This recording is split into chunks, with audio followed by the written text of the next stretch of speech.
January 26, 1945. The town of Holtzwihr, France, sat buried under snow as 6 German Panzer tanks rumbled toward the American positions. Lieutenant Audie Murphy watched from his command post as the lead tank's guns swiveled toward his men. Then the first shell hit. The M10 tank destroyer erupted in flames. Murphy's company scattered as German infantry poured out of the woods behind the advancing armor. 250 German soldiers against Murphy's remaining force of 18 men, most of them green replacements who had never seen combat. Murphy ordered his men to fall back to the tree and 300 yards behind them. Every one of them obeyed. Everyone except Murphy himself. The 19-year-old lieutenant walked alone across the frozen field toward the burning tank destroyer. Machine gun fire kicked up snow around his boots. Artillery shells screamed overhead. The tank destroyer's ammunition was cooking off, sending rounds exploding in every direction. Murphy climbed onto the burning vehicle, grabbed the .50 caliber machine gun mounted on top, and swung it toward the advancing German infantry. What happened next would defy every military expert's understanding of what one human being could accomplish under fire. But then the experts had been wrong about Audie Murphy from the very beginning. 3 years earlier, on the day after Pearl Harbor, a 17-year-old kid from rural Texas walked into a Marine Corps recruiting office with determination burning in his eyes. The recruiter took one look at him and burst out laughing.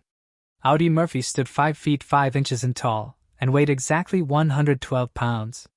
He looked more like a high school freshman than a warrior. The Marine recruiter didn't even bother with the physical examination. "Come back when you grow up, son." Murphy tried the Army paratroopers next. Same result. Too small, too light. Next. The Navy turned him away without a second glance. "We need sailors, not children." But Murphy refused to quit.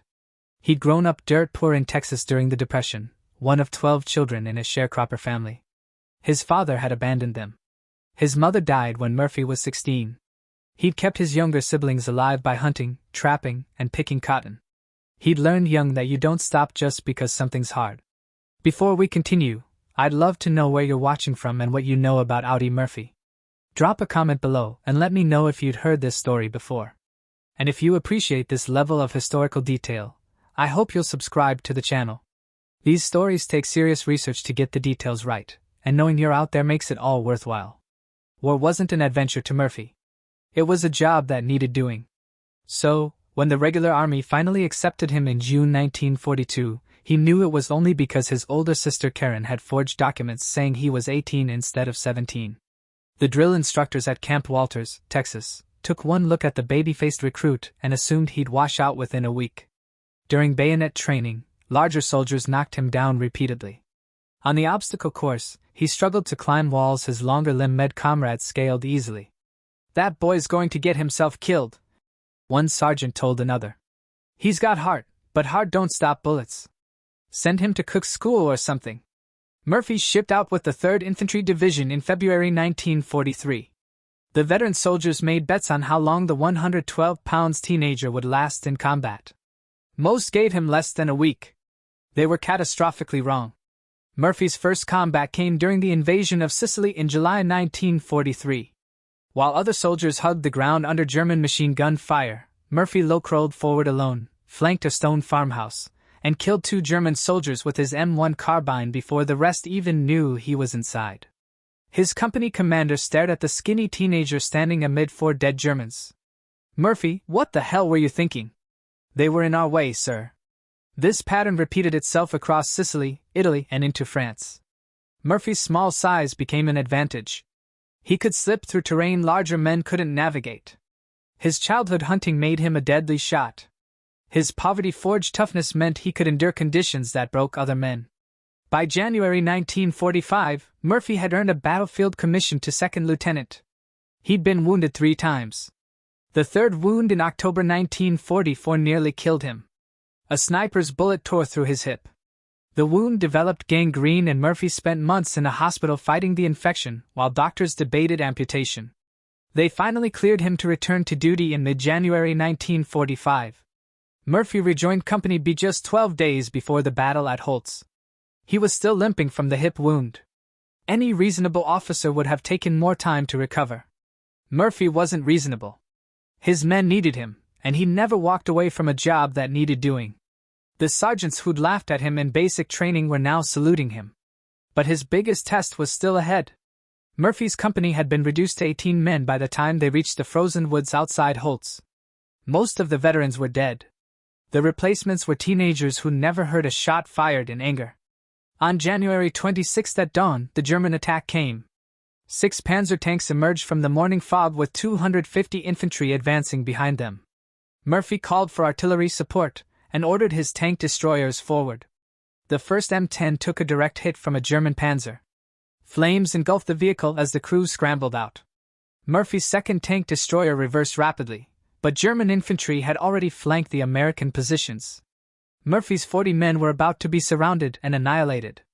The radio operator's face went white. "Lieutenant, we got to pull back. There's too many of them."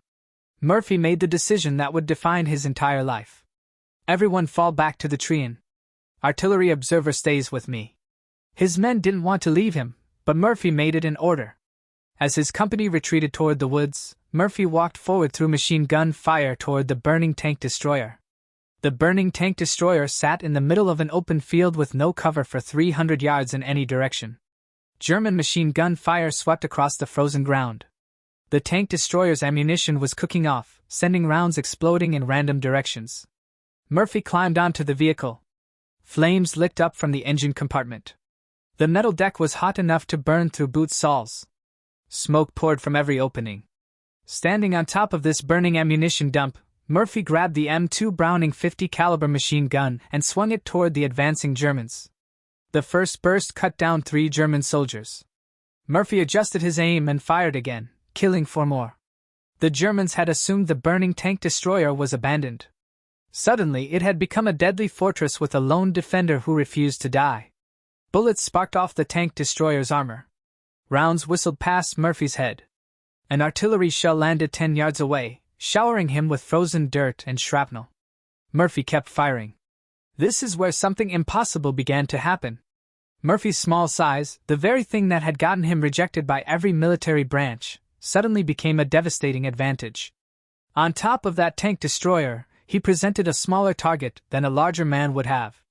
His years of hunting had taught him to track multiple targets simultaneously. His poverty-forged toughness meant he could ignore the flames burning his feet and the smoke choking his lungs. But it was more than physical advantages. Murphy had spent his entire life being underestimated. Every drill instructor who'd predicted he'd fail. Every soldier who'd bet he wouldn't last a week. Every German who'd looked at the baby-faced lieutenant and assumed he'd break easily. Murphy had built a career proving people wrong. The Germans tried flanking maneuvers.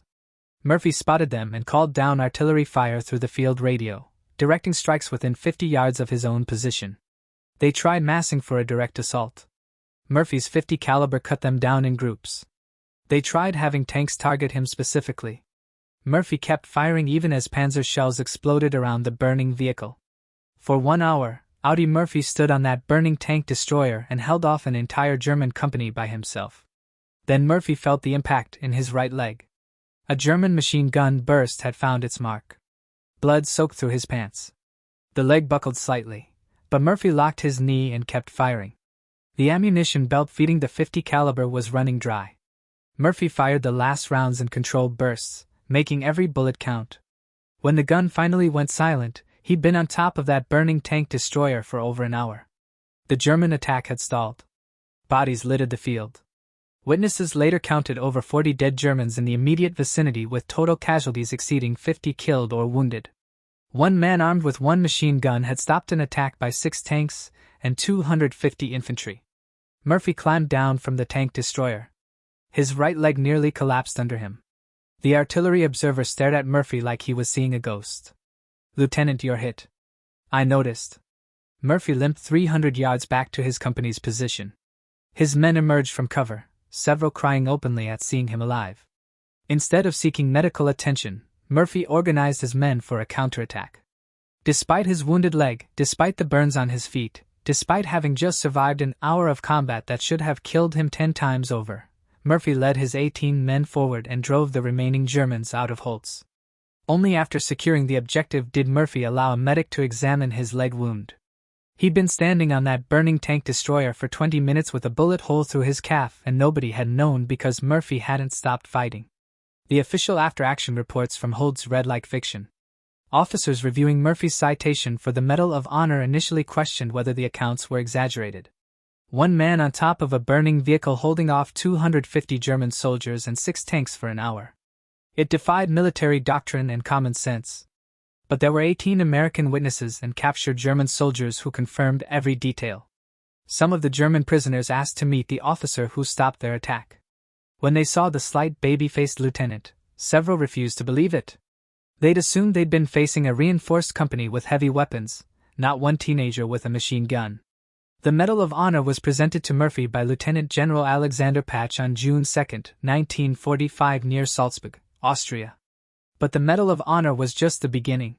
By the war's end, Murphy had received every combat decoration the United States could award. France awarded him the Legion of Honor. Belgium gave him the Belgian Croix d'Or. In total, Audie Murphy received 33 awards and medals, making him the most decorated American combat soldier of World War II. The teenager who'd been too small to enlist had become a one-man wrecking crew who'd killed an estimated 240 German soldiers across 2 years of continuous combat. He'd been wounded 3 times. He'd fought in 9 major campaigns across North Africa, Sicily, Italy, France, and Germany. At age 21, when the war ended, Murphy was already a legend. After the war, Murphy's story caught Hollywood's attention. Actor James Cagney saw Murphy's picture on the cover of Life magazine and invited him to California. Murphy's film career culminated in 1955 when he starred Into Hell and Back playing himself. The movie became Universal's highest-grossing film until Jaws 20 years later, but fame couldn't silence the nightmares. Murphy suffered from severe post-traumatic stress disorder, though in the 1940s nobody had a name for it. He slept with a loaded .45 pistol under his pillow. He had violent nightmares. What made Murphy's struggle particularly cruel was that America wanted its heroes to be invulnerable. Murphy became an advocate for better treatment of veterans' psychological wounds, speaking openly about his struggles when nobody else would. On May 28, 1971, Murphy died in a plane crash in Virginia at age 45. The man who'd survived being shot 3 times, who'd stood on a burning tank destroyer against an entire German company who'd walked through 2 years of the deadliest war in human history, had died in a random accident. He was buried at Arlington National Cemetery with full military honors. His grave site became one of the most visited at Arlington, second only to President Kennedy's. Today, veterans stop by Murphy's grave to salute. Tourists bring their children to tell them about the boy who was too small to fight, but became the most decorated soldier in American history. The stone is simple: his name, his rank, and his dates. It doesn't list his 33 medals. It doesn't need to. The military establishment that laughed at Murphy in 1942 studied his tactics for decades afterward. His one-man stand at Holtzwihr became required reading at officer training schools.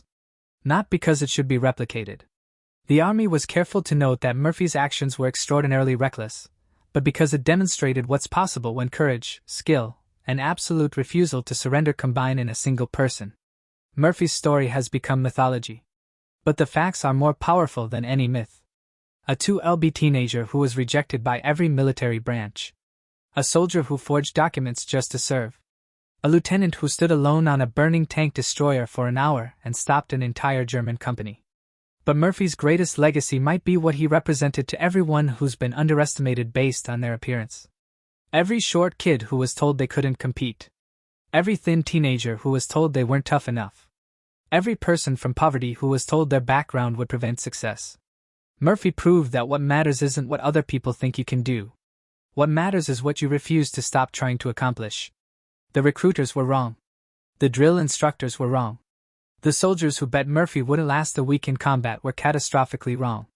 The German forces at Holtz, who assumed the small American lieutenant would break easily, learned their error at a cost of 50 casualties. Audie Murphy spent his entire life being told he was too small to matter. He responded by mattering more than almost anyone else of his generation. That's not just a war story. That's a lesson that never gets old. The people who get rejected the hardest often become the ones who change history. Murphy's grave reminds us that true heroism has nothing to do with size. The man everyone said was too weak to fight became the soldier who wouldn't.